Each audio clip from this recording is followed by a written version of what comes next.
22일 앞으로 다가온 대선, 오늘부터 공식 선거운동이 시작됐습니다.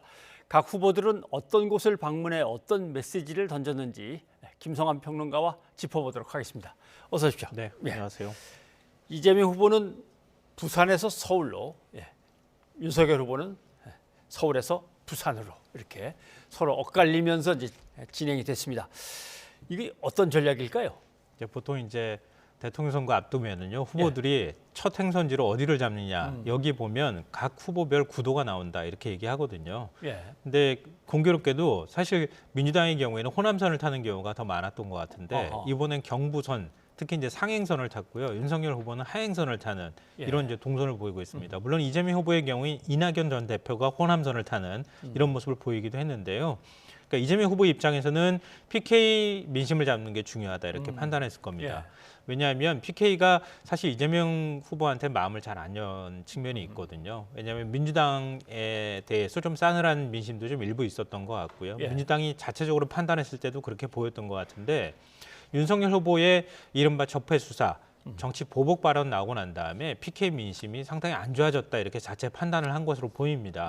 그러니까 PK 지역부터 확실하게 민심을 좀 다 잡아서 거꾸로 PK, TK 이런 방식으로 대전, 충청, 서울 이런 방식으로 올라오면서 바람몰이를 하는 게 좋지 않겠느냐 이렇게 판단을 한 것으로 보여요.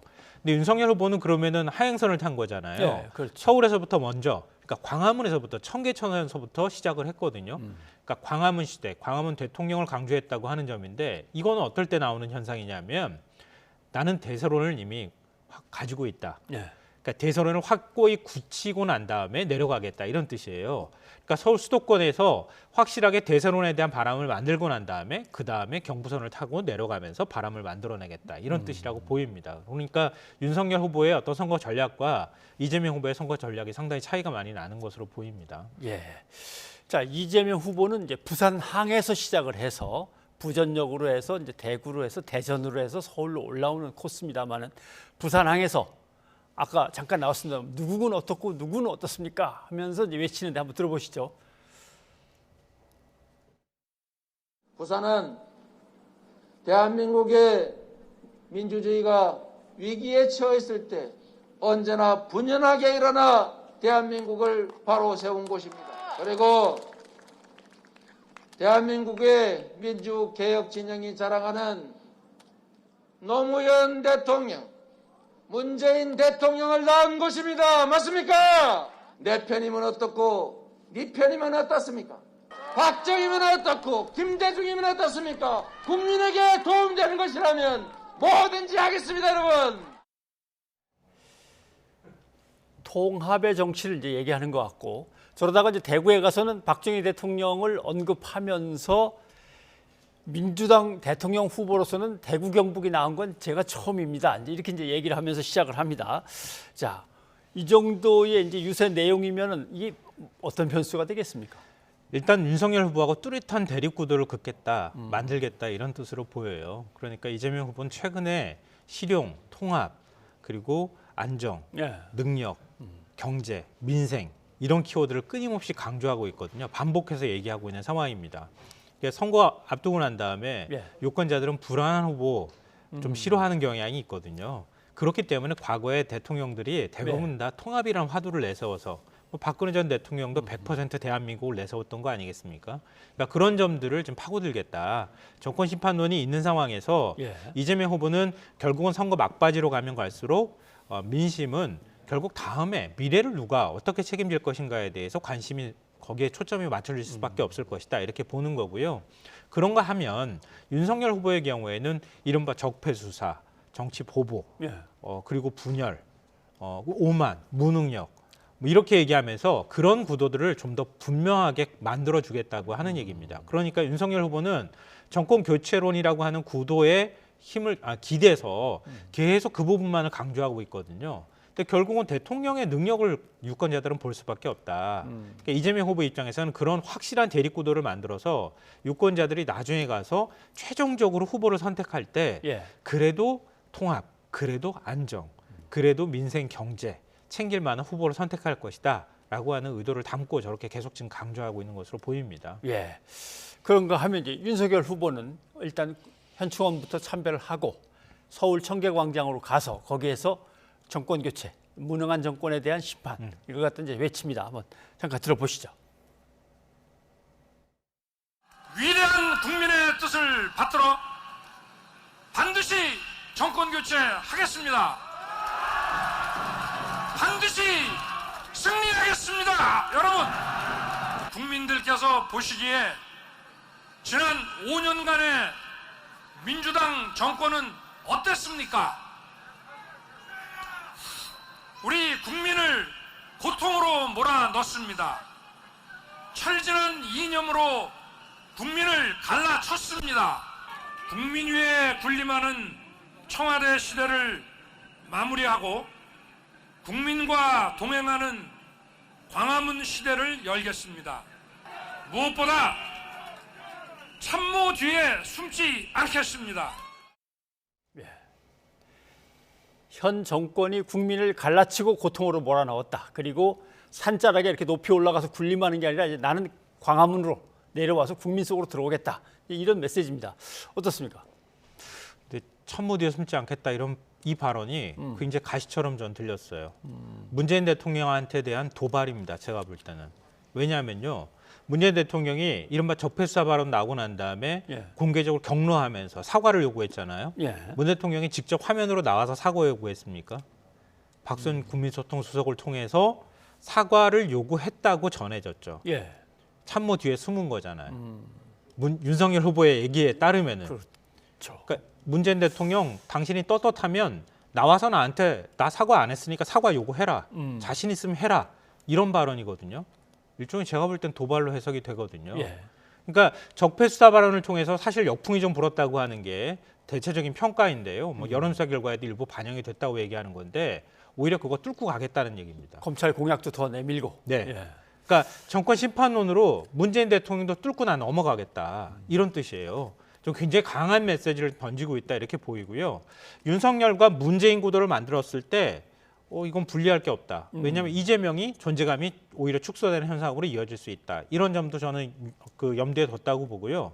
또 하나는 지금 그 여의도 연구원에서 계속 조사했다고 하는 내용이 흘러나온 걸 보면 우리가 뭐 충분히 이길 수 있다 이런 판단들을 하고 있다는 거 아닙니까? 그러니까 뭐 이런 역풍이 분다 하더라도 이런 것들 충분히 내가 극복하고 이겨갈 수 있다, 이겨낼 수 있다. 뭐 이런 그 판단을 하고 저렇게 정면 돌파하는 방식으로 나가도 크게 불리할 게 없다고 보는 것 같습니다. 자, 양강 후보의 배우자들 움직임이 관심이었는데 첫날은 전혀 등장하지 않았습니다. 이건 뭐 어차피 지금 나가면 득보다는 실이 많겠지라는 판단일까요? 아니, 등장했죠. 혹시 못 보셨어요? 국민일보를 통해서 등장을 했습니다.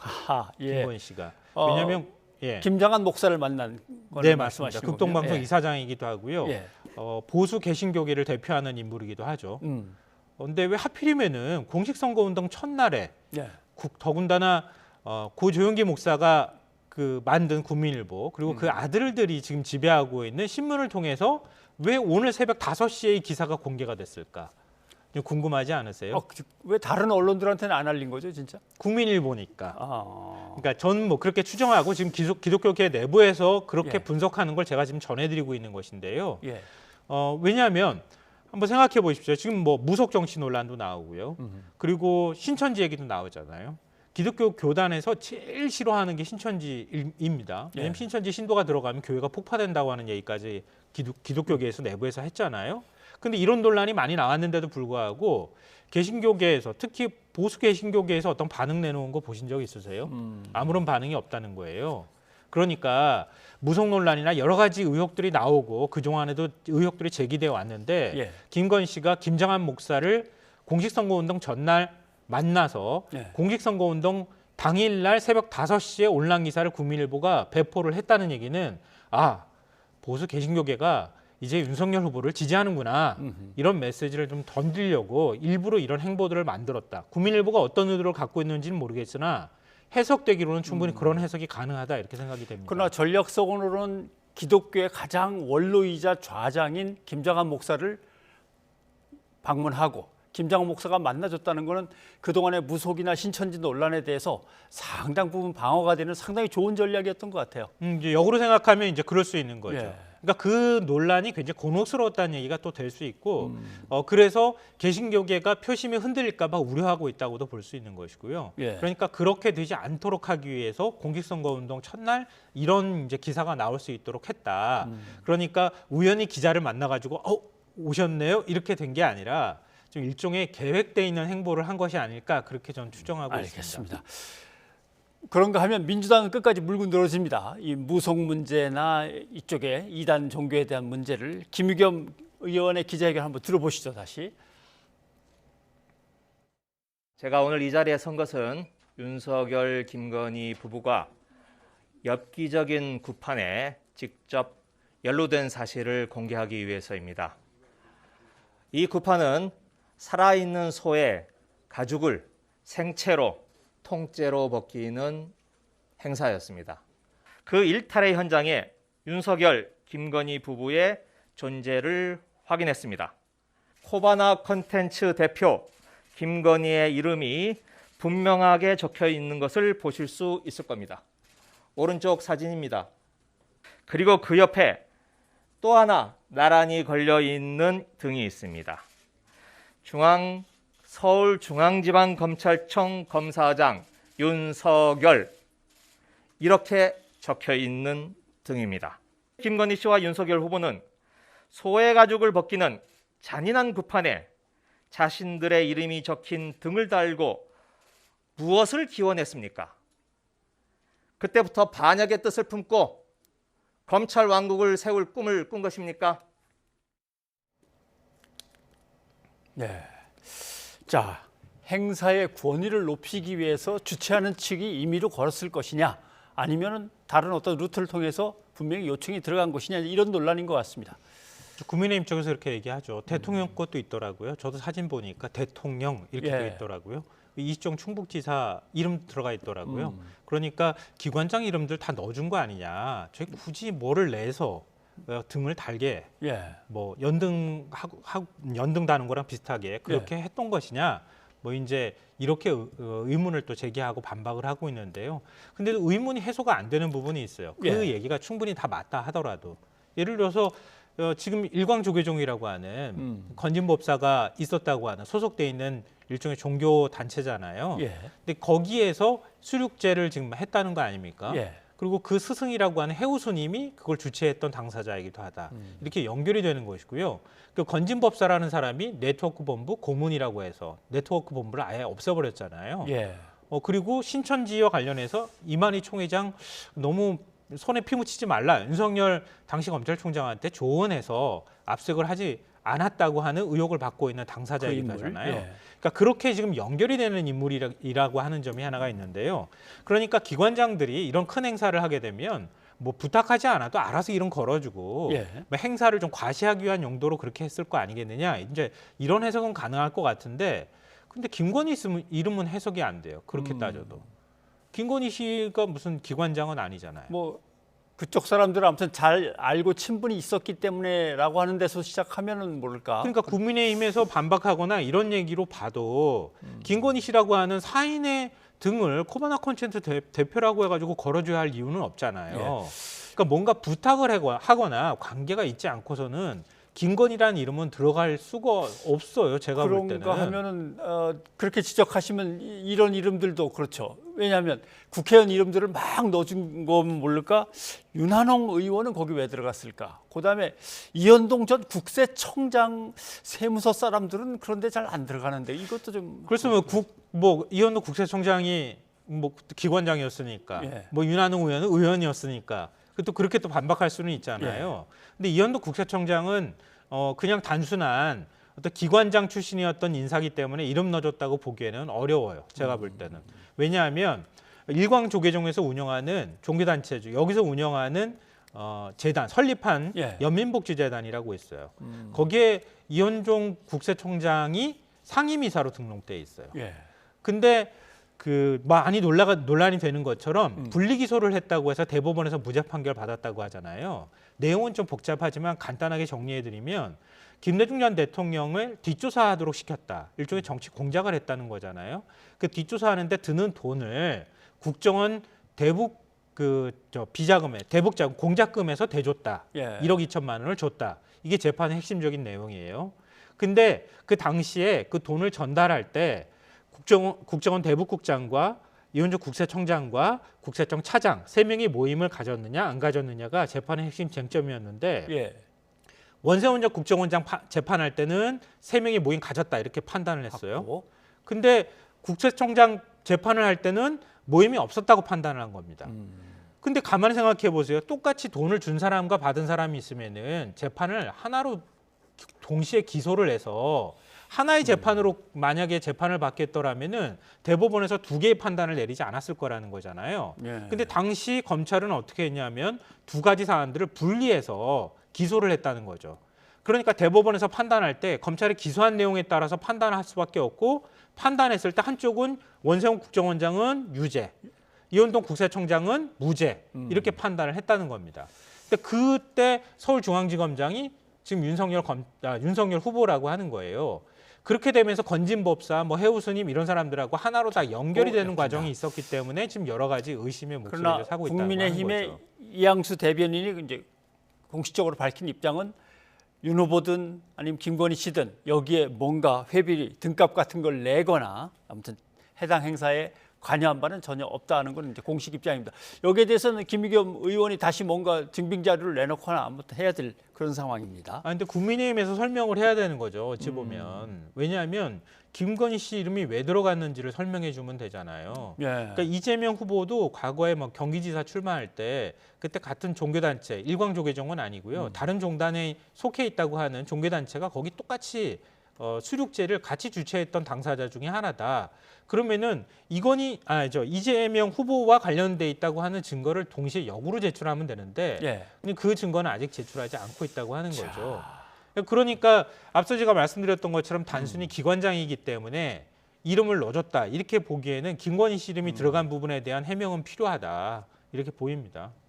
예, 알겠습니다. 자, 지금 국민의힘 후보와 그 부인의 이제 연등이 걸린 문제, 여기에 대해서 과연 어떤 과정을 통해서 걸렸겠느냐라고 하는 문제를 놓고 김 의원은 일단 사진은 제시를 했습니다만은 분명히 어떤 등값을 내거나 한 거에 대해서는 추정된다라고 하는 것이고 국민의힘 쪽에서는 아니라고 부인하는 거고. 근데 지금 속보가 막 하나 들어온 것 같습니다. 한번 속보를 잠깐 보겠습니다. 예, 좀 안타까운 사고인 것 같은데요. 안철수 국민의당 대선 후보 유세버스에서 당원 등 2명이 일산화탄소 중독으로 숨지는 사고가 일어났습니다. 천안 동남경찰서는 오늘 오후 5시 20분쯤에 충남 천안시 신부동에 있는 안철수 국민의당 대선 후보 유세버스에서 50대 운전기사 A씨와 60대 당원 B씨가 숨졌다고 밝혔습니다. A씨 등은 유세를 기다리는 과정에서 차량 내에 자가 발전 장치를 틀었고 이 과정에서 일산화탄소가 유출된 것이 아닌가 지금 추정하고 있습니다. 경찰은 장치의 결함 등으로 인해서 차량 내 일산화탄소가 많이 배출된 것은 아닌가 보고 있는데 사고 원인을 계속 조사하고 있습니다. 자세한 소식 들어오는 대로 또 알려드리도록 하겠습니다. 자, 김성환 평론가 오늘 여기까지 들어야겠습니다. 고맙습니다.